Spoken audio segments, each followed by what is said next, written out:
Hi, I'm Brian with Wampler Pedals, and today I want to talk to you about different settings on pedals and how they relate to amps. So for example, sometimes you might look in a manual and see that it has suggested settings in there, and while those can be good, they can also be good, or they can also be bad. So what I would like to do is I'm going to set this pedal up with a couple different amps. This pedal is a Sir Riot, and I'm going to set it up to get a pretty good tone through a Fender Hot Rod Deluxe. Then I'll also put it into a twin, and I'll put it through a Vox AC30.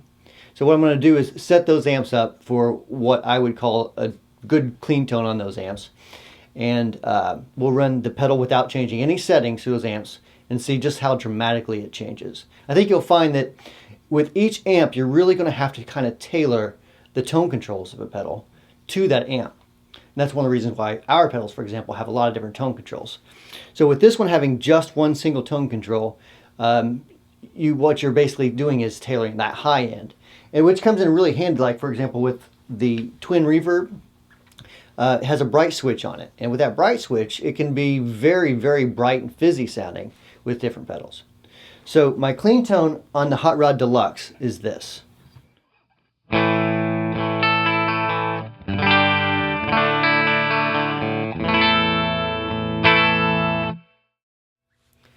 So if I turn the pedal on, this is the sound we get.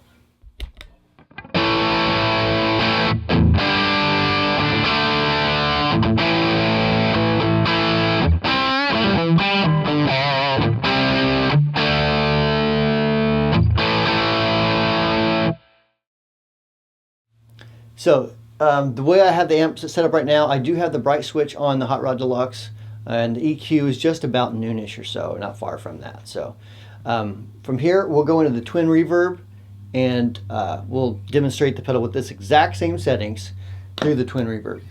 All right, now I'm plugged into the twin reverb.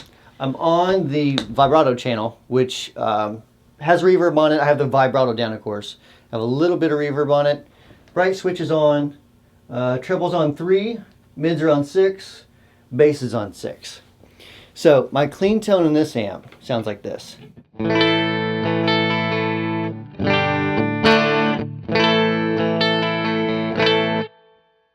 Now keep in mind, the pedal has not changed at all. Settings haven't changed. So I'll kick that on, and I'll explain a little bit more.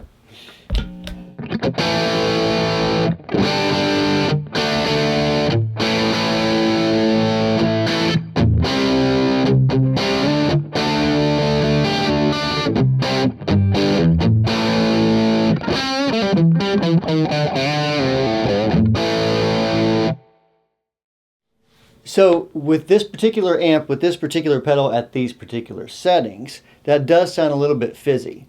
So as a player, what I would do in this situation, I probably would take the tone knob down a little bit.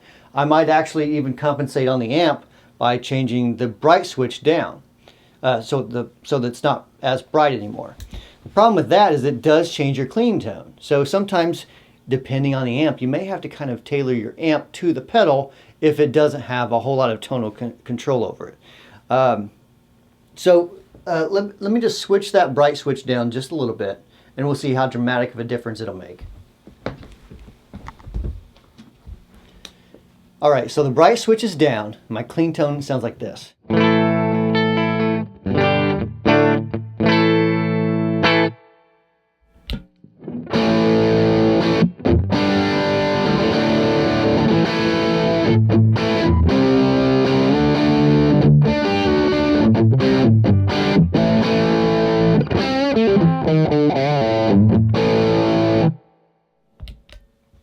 So in this situation, I would want to move my tone control on the pedal up.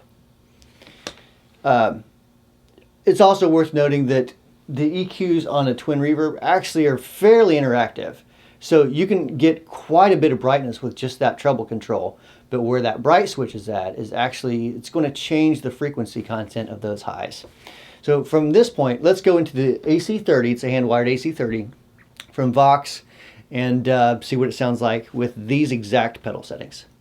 All right, I'm now going through the Vox AC30. This particular amp, I believe I have Warehouse Green Berets in there, which are like really good greenbacks. So I'm going through the top boost channel, And I'll show you the settings here in just a second. Again, the pedal hasn't changed at all. This is just through that top boost channel with the SIR distortion. My clean tone sounds like this.